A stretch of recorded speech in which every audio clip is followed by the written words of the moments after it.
Hello guys, स्वागत है आपका वर्मा कोचिंग JCERT में। अगर आप क्लास 8 का वार्षिक परीक्षा की तैयारी कर रहे हैं तो आप चैप्टर वाइज कर सकते हैं। ये साइंस का है। Chapter number 1 objective question answer. अभी तक JSC ने कोई वर्मा टुडे जारी नहीं किया है, उसके पहले आप ये सब पढ़ सकते हैं। आइए शुरू करते हैं। पहला क्वेश्चन, ये पहला पार्ट का है 8 क्लास का साइंस। पार्ट 1 कोशिका। कोशिका का इसका क्वेश्चन का आंसर करेंगे। वस्तुनिष्ठ प्रश्न, सही विकल्प का चयन करें, यानी कि ये है ऑब्जेक्टिव क्वेश्चन आंसर। ठीक है, तो यहाँ पर देखेंगे पहला क्वेश्चन। ये अगर आप तैयारी कर रहे हैं 8 क्लास के वार्षिक परीक्षा का, तो आप इसे रट्टा मार ले, एकदम आपका यही सब क्वेश्चन आंसर आने वाला है। ठीक है और इसे तैयारी करेंगे तो आपको और भी हेल्प होगा। जैसे जैसे और कोई क्वेश्चन आते जाएंगे वैसे मैं आपको अपडेट करता रहूँगा। फिलहाल आप आइए शुरू करते हैं कि केंद्रक में कौन सा द्रव्य पाया जाता है। तो केंद्रक में कौन सा द्रव्य पाया जाता है? केंद्रक द्रव्य, केंद्रिका द्रव्य, कोशिका द्रव्य, रसधानी। तो आपका हो जाएगा केंद्रक द्रव्य पाया जाता है। क्वेश्चन ये नंबर आपका सही होगा। क्लियर है। दूसरा देखते हैं कि जंतु कोशिका में क्या अनुपस्थित होता है। तो जंतु कोशिका में क्या अनुपस्थित होता है? कोशिका झिल्ली, केंद्रक, कोशिका भित्ति, जीव द्रव्य। तो कोशिका जंतु कोशिका में जो है आपका कोशिका भित्ति अनुपस्थित होता है। ठीक है, तो आपका ये हो जाएगा कोशिका भित्ति। क्लियर है। आगे देखते हैं क्वेश्चन नंबर 3, क्लोरोप्लास्ट किस में पाया जाता है। तो क्लोरोप्लास्ट तो जंतु कोशिका, पौध कोशिका, दोनों में या किसी में भी नहीं। तो क्लोरोप्लास्ट किस में पाया जाता है? तो आपका हो जाएगा सही आंसर पौध कोशिका में। बी नंबर आपका ऑप्शन सही होगा। क्लियर है। चौथा नंबर है कि अमीबा एक एकल कोशिका जीव है।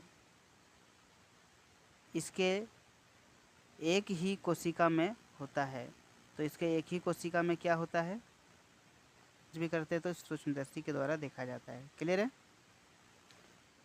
अगर आप हमारे चैनल पर नए हैं तो चैनल को सब्सक्राइब जरूर करें। कोई प्रॉब्लम है तो हमें कमेंट जरूर करें, आपकी पूरी सॉल्व करने की कोशिश करूँगा। कोशिका का ऊर्जा गिरह किसे कहा जाता है? माइक्रोकोलोंडिया को, राइबोसोम को, रसधानी को, हरित लवक को। तो माइक्रोकोलोंडिया को जो ही कहा जाता है कोशिका का ऊर्जा गिरह। ठीक है। 15 नंबर है कि एक कोशिकीय जीव का उदाहरण निम्नलिखित में कौन सा है। एक कोशिकीय जीव, अमीबा, हाथी, मनुष्य, पेड़ पौधे। इसमें से सब जो है आपका अमीबा ही होगा, क्योंकि ये ही एकल कोशिका जीव है, यही एक कोशिका से बना होता है। ठीक है। 16 है, कोशिका में गुणसूत्र कहाँ पाए जाते हैं। आप अभी हमारे कोशिका चैप्टर 1 साइंस क्लास 8 का देख रहे हैं। इससे आप इसके अलावा कोई और जगह से ऑब्जेक्टिव क्वेश्चन आंसर नहीं आएंगे। आप ये पूरा रट्टा मार लीजिए, जैसे भी हो आप याद कर लीजिए, आपका यहीं से आने वाला है। ठीक है। 16 है, कोशिका में गुणसूत्र कहाँ पाए जाते हैं। तो केंद्रक में, केंद्रिका में, गल्जिकाय में, प्लाज्मा झिल्ली में। तो आपका सही आंसर हो जाएगा केंद्रक। क्लियर है। 17 नंबर देखते हैं कि समान कोशिकाओं का समूह जो एक विशिष्ट अंग का निर्माण करता है। समान कोशिकाओं का जो समूह एक विशिष्ट अंग का निर्माण करता है वो कौन है? अंग है, कोशिका है, तंत्र है या उत्तक है। तो आपका ये उत्तक सही आंसर हो जाएगा आपका। क्लियर है। अब आइए देखते हैं सही गलत। सही गलत कथनों की पहचान करें। सही गलत देख लेते हैं।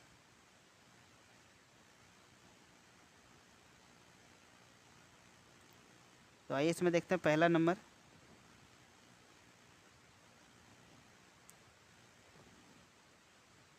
कि एक कोशिकीय जीव में एक ही कोशिका होती है।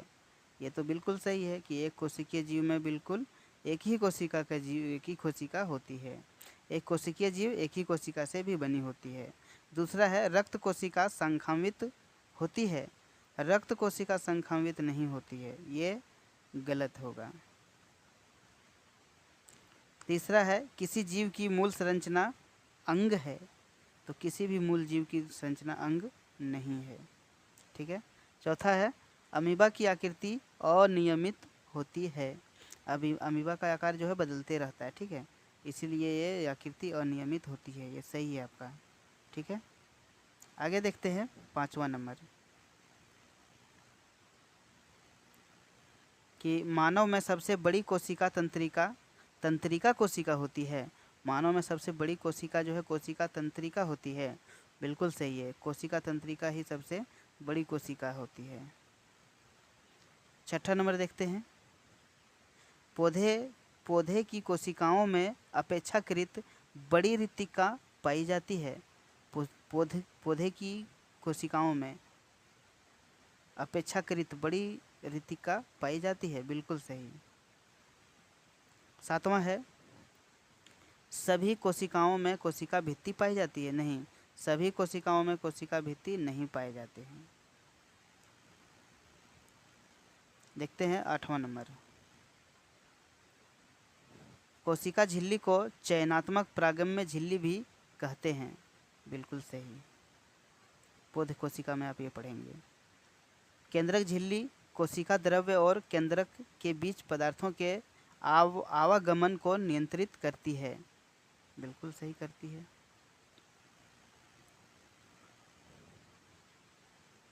10वां नंबर है जीव द्रव्य जीवन का भौतिक आधार है। इसमें कोशिका द्रव्य एवं केंद्रक द्रव्य दोनों शामिल है। बिल्कुल सही है, ये दोनों शामिल है इसका। अब देखते हैं कॉलम का सही मिलान करें। इसको मिलाने की कोशिश करते हैं, आप इसको ध्यान से देखेंगे तो आपको बेहतर समझ में आएगा। क्लियर है? अगर आप हमारे चैनल पर नए हैं तो चैनल को सब्सक्राइब जरूर करें, हमें सपोर्ट करें।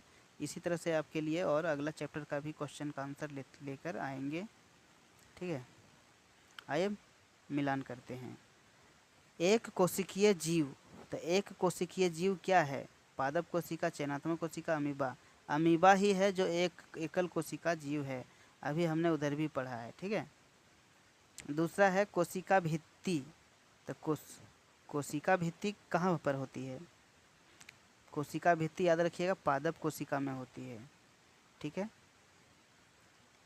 तीसरा है कोशिका झिल्ली, तो कोशिका झिल्ली आपका चयनात्मक प्रागम्य में होता है।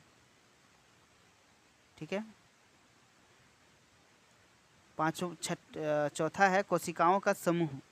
कोशिकाओं के समूह को हम लोग क्या कहते हैं? चौथा नंबर, तो कोशिकाओं के समूह को हम लोग उत्तक कहते हैं। क्लियर है? अब एक जो बच गया उसे मिला देते हैं, आनुवांशिक गुणों का वाहक गुणसूत्र। क्लियर है? यानी 1 नंबर का सी नंबर, 2 नंबर का ए नंबर और 3 नंबर का बी नंबर और 4 नंबर का ई, 5 का डी। क्लियर है? अब देखते हैं अति लघु उत्तरीय प्रश्न।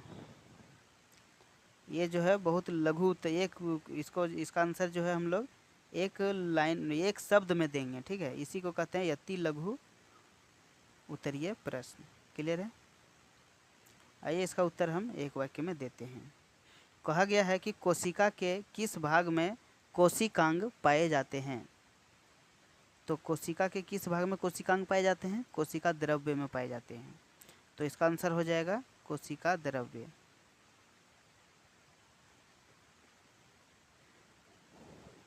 पहला क्वेश्चन है कि कोशिका के किस भाग में कोशिकांग पाए जाते हैं?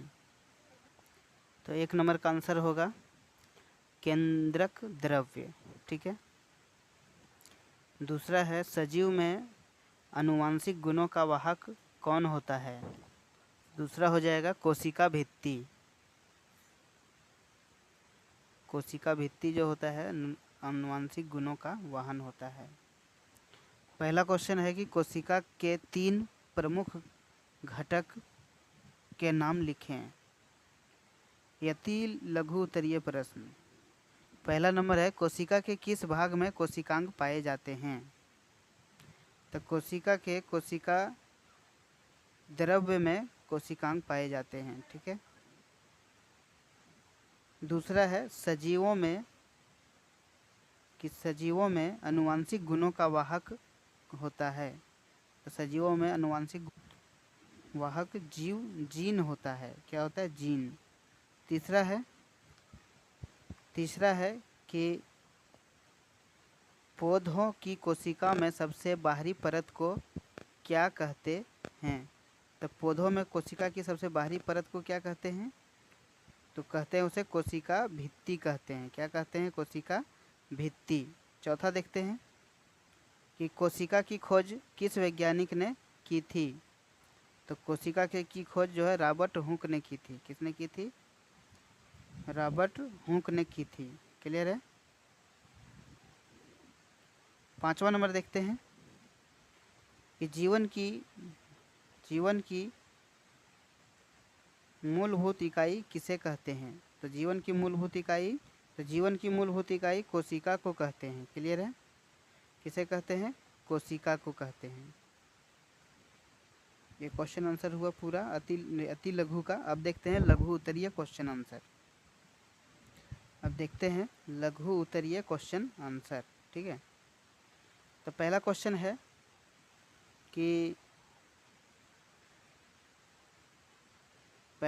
है कि कोशिका के 3 प्रमुख घटकों के नाम लिखें। तो कोशिका के 3 प्रमुख घटक निम्नलिखित हैं। आइए देखते हैं। पहला नंबर है कोशिका झिल्ली, दूसरा है कोशिका द्रव्य, तीसरा है केंद्रक। अब दूसरा नंबर देखते हैं कि रॉबर्ट हुक ने कॉर्क की पतली परत में क्या देखा और उसका नाम उन्होंने क्या दिया? ठीक है। देखते हैं कि रॉबर्ट हुक ने कॉर्क की पतली परत में क्या देखा और उसका क्या नाम दिया। तो इसका आंसर हो जाएगा, तो दूसरा का आंसर हो जाएगा आपका कि रॉबर्ट हुक ने कॉर्क की पतली परत में मधुमक्खी के छत्ते के समान छोटे छोटे कोष्ठक देखें और इसमें जो है छोटे कोष्ठक देखें और इन्हें प्रत्येक कोष्ठ का नाम सेल या कोशिका नाम दिया। ठीक है। तीसरा क्वेश्चन देखते हैं। तीसरा क्वेश्चन है कि कोशिका भित्ति पौधे में ही क्यों होती है? तो इसका आंसर देखते हैं। तो इसका आंसर है कि पौधे कोशिका नहीं चल सकते, इसीलिए ताप में परिवर्तन, तीव्र गति से चलने वाले वायुमंडलीय नमी आदि विभिन्न परिवर्तनों से सुरक्षा के लिए ही पौधों की झिल्ली के बाहर मोटी परत कोशिका भित्ति होती है। यही कारण है कि इसमें पौध कोशिका होती है, क्योंकि ये चल फिर नहीं पाते हैं। आगे देखते हैं। चौथा नंबर देखते हैं कि पादप एवं जंतु में किस प्रकार की रिक्तिका पाई जाती है? तो इसका आंसर है चौथा नंबर कि पादपों में रिक्तिका बड़ी बड़ी एवं संख्या में कम होती है। जंतुओं में यह अनुपस्थित या छोटी छोटी होती है। क्लियर है। चौथा नंबर हो गया। 5वां देखते हैं। 5वां नंबर है कि प्रोकैरियोटिक कोशिका किसे कहते हैं? तो इसका आंसर हो जाएगा कि कोशिका जिसमें सुसंगठित केंद्रक नहीं होता है, अर्थात केंद्रक झिल्ली अनुपस्थित होती है, वह प्रोकैरियोटिक कोशिका कहलाती है। ठीक है। ये 5वां का क्वेश्चन का आंसर हुआ पूरा। अब इसका लघु उत्तरीय क्वेश्चन देखते हैं। आगे देखते हैं। पहला नंबर क्वेश्चन दीर्घ उत्तरीय प्रश्न। पहला नंबर है कि कोशिका द्रव्य क्या है? कोशिका द्रव्य में पाए जाने वाले यंगों के नाम और उनके प्रमुख कार्य को लिखिए। आइए पहला नंबर का क्वेश्चन का आंसर देखते हैं। तो पहला का आंसर हो गया आपका, पहला का आंसर कि कोशिका झिल्ली एवं केंद्रक के बीच का भाग कोशिका द्रव्य में माइक्रोकोन्ड्रिया, गल्जिकाए, राइबोसोम, हरित लवक, रसधानी आदि होते हैं। अब इसके प्रमुख कार्य को देख लेते हैं। कोशिका द्रव्य में पाए जाने वाले अंगकों के कार्य, पहला माइक्रोकोन्ड्रिया कि माइक्रोकोन्ड्रिया यह कोशिका का ऊर्जा गिरह यानी पावर हाउस होता है और यह कोशिकीय अवशोषण के रूप में कार्य करती है। ठीक है। दूसरा है गल्जिकाए कोशिका में बने पदार्थों का संचयन, रूपांतरण तथा पैकेजिंग करता है। तीसरा है कि राइबोसोम प्रोटीन का संश्लेषण करता है। चौथा कार्य है इसका कि हरित लवक यह हरा वर्णक मुख्य रूप से पत्तियों को हरा रंग प्रदान करता है। चौथा नंबर हरित लवक जो है यह हरा वर्णक मुख्य रूप से पत्तियों को हरा रंग प्रदान करता है, जिससे प्रकाश संश्लेषण की क्रिया होती है। पांचवा नंबर रसधानी कोशिका के आयतन को नियंत्रित करती है। यह हुआ आपका कोशिका द्रव्य में पाए जाने वाले अंगकों के कार्य। आगे देखते हैं। दूसरा नंबर देखते हैं कि चित्र बनाकर पौध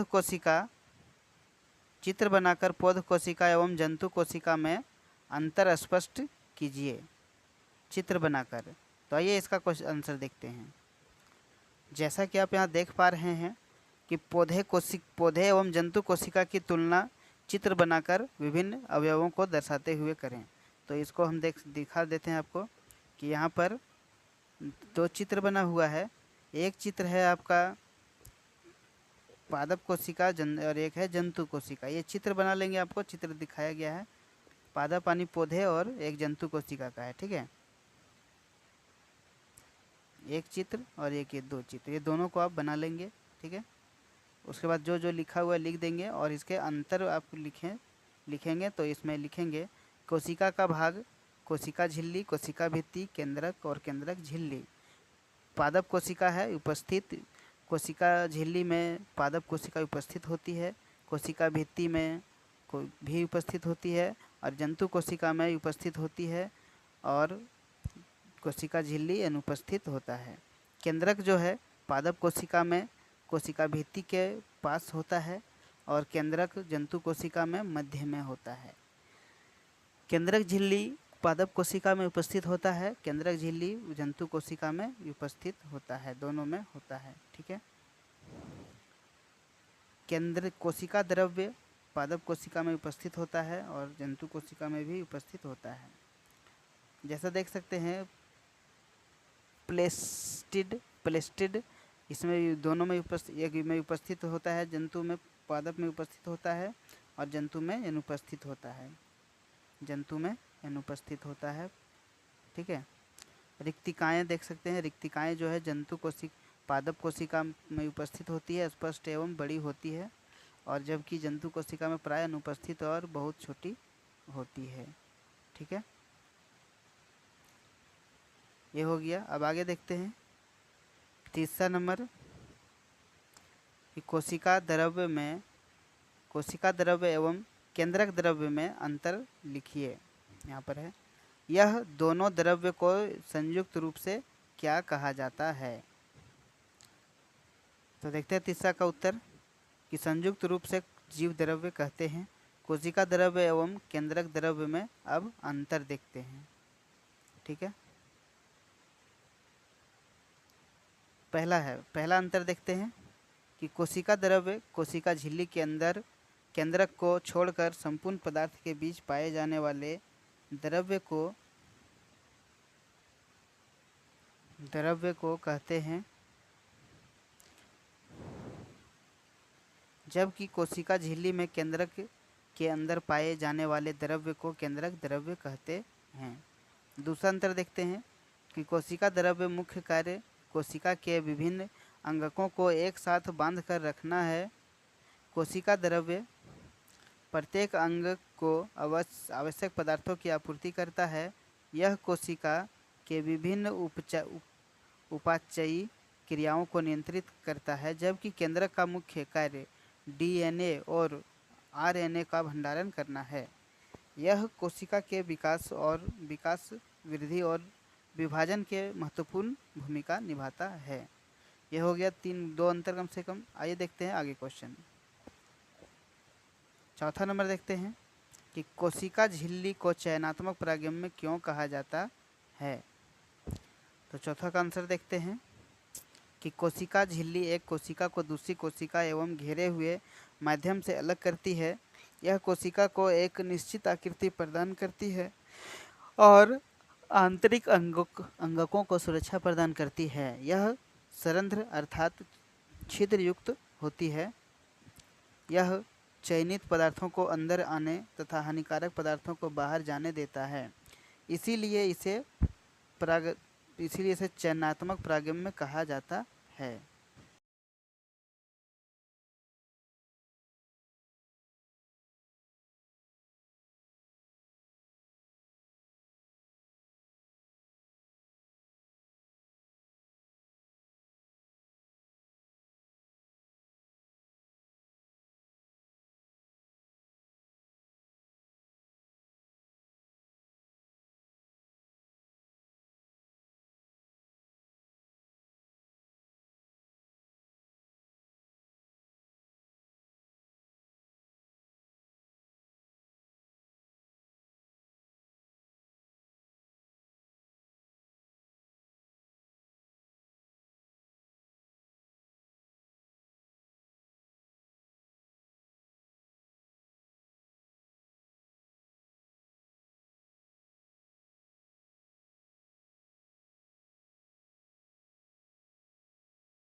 पांचवा है कि कोशिका में क्रोमोसोम अथवा गुणसूत्र कहाँ पाए जाते हैं, उनके कार्य का वर्णन करें।